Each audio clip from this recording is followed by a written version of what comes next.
பிரியமானவர்களே, இயேசு கிறிஸ்துவின் நாமத்தில் உங்களுக்கு என் அன்பின் வாழ்த்துக்கள். இந்த இடம் எப்படி இருக்கு? அழகா இருக்குதா? நான் சொன்னல, இந்த ஊட்டா மாநிலத்துல சால்ட் லேக் சிட்டி சுத்திலும் அழகான மலைகள். இந்த மலையினுடைய உச்சியில பாத்தீங்கன்னா பனி படர்ந்து இருக்கிறது. ஆனால் எப்பவும் குளிர்ச்சியா இருக்குது. இந்த மலைகள்ல நிறைய கனிம வளங்கள் இருக்கிறதா. ரொம்ப காஸ்ட்லியான மினரல்ஸ் இங்க கிடைக்குது. அந்த மாதிரி உள்ள மலைகள், கிரானைட்ஸ், நிறைய கற்கள், அதாவது இந்த கிரானைட் கற்கள் சொல்றோம்ல, அந்த மலைகள் நிறைய. அதனால இங்க எங்க பார்த்தாலும் ரோட்ல எல்லாம் இந்த கிரானைட் கல்லை தான் பதிச்சிருக்கிறாங்க. கட்டடங்கள நிறைய கிரானைட் கற்களை பயன்படுத்துறாங்க. ஒரு செழிப்பான ஒரு இடம் பாருங்க. ஆண்டவர் இந்த தேசத்தை தனக்கென்று உருவாக்கி அமெரிக்க தேசத்தை ஆசீர்வதித்து உள்ள செழிப்பா உயர்த்தி வைத்திருக்கிறார். ஆண்டவருக்கு ஸ்தோத்திரம். சரி, ஆண்டவர் இன்றைக்கு எனக்கு என்ன வசனம் வைத்திருக்கிறார் நினைக்கிறீங்களா? 126 சங்கீதம் 4 வசனம். ஒரு அருமையான தேவனுடைய பிள்ளை அழகாக ஜெபிக்கிற ஒரு ஜெபம். கர்த்தாவே, தெற்கத்தி வெள்ளங்களை திருப்புவது போல எங்கள் சிறையிருப்பை நீர் திருப்போம். ஒரு சிறையிருப்பில் இருந்து கொண்டு இந்த சிறையிருப்பை திருப்புங்க, மாத்துங்க அப்படின்னு ஒரு அழகான ஜெபம்.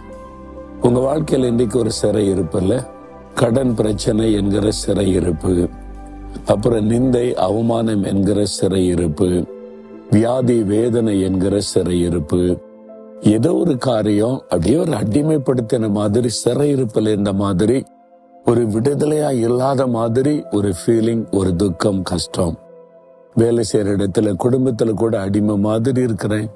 வேலை செய்யற இடத்துல ஃப்ரீயா அங்க வேலை செய்ய முடியாது, ஒரு அடிமை மாதிரி இருக்கிறேன். சிலர் சொல்லுவாங்க, ஊழியத்துல எங்க சில பாஸ்டர் மாதிரி சொல்லுவாங்க, இந்த கமிட்டி என்ன அடிமை மாதிரி நடத்துறாங்க, விடுதலையோடு ஊழியம் செய்ய முடியல. ஒரு சிறை இருப்பு.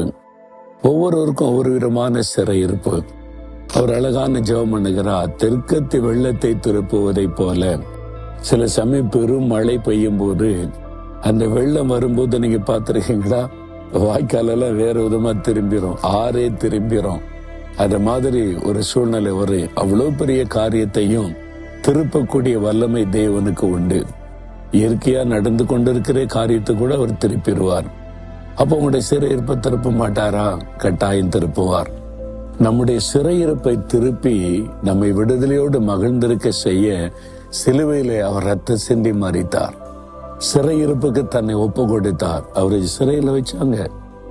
அவரை கைது செய்து கொண்டு போய் ஜெயில கொஞ்ச நேரம் வைத்து அடிச்சு வேதனைப்படுத்தினாங்க. ஏன் இந்த சிறையிருப்புக்கு போகணும்? நமக்கு விடுதலை கொடுக்க, சிறையிருப்பை மாற்ற தன்னை அந்த பாடுகளுக்கு அர்ப்பணித்துக் கொண்டார். அதனால் உங்களுடைய சிறையிருப்பை திருப்புவார். நீங்க ஜெபிக்கணும், ஆண்டவரே என் சிறையிருப்பை திருப்பும். தெற்கத்தி வெள்ளத்தை திருப்புகிறதை போல என் சிறையிருப்பை திருப்பணும். இன்னைக்கு உங்க வாழ்க்கையில என்ன சிறையிருப்புன்னு யோசித்து பாருங்க. குறிப்பா அதுக்காக இதயத்துல கை வைங்க. இந்த காரியத்துல என் சிறையிருப்பை மாற்றி திருப்பணும் அப்படின்னு சொல்லி ஜெபிக்க போகிறோம்.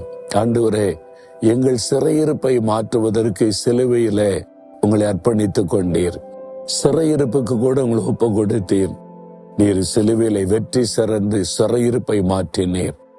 ஆண்டவரே, என் வாழ்க்கையில காணப்படுகிற இந்த சிறையிருப்பை மாறி ஒரு சந்தோஷமா மன மகிழ்ச்சியோட நான் வாழணும், வேலை செய்யணும், ஊழியம் செய்யணும். அதற்கு என்னை ஆசீர்வதியும். சிறையிருப்பை திருப்பும்.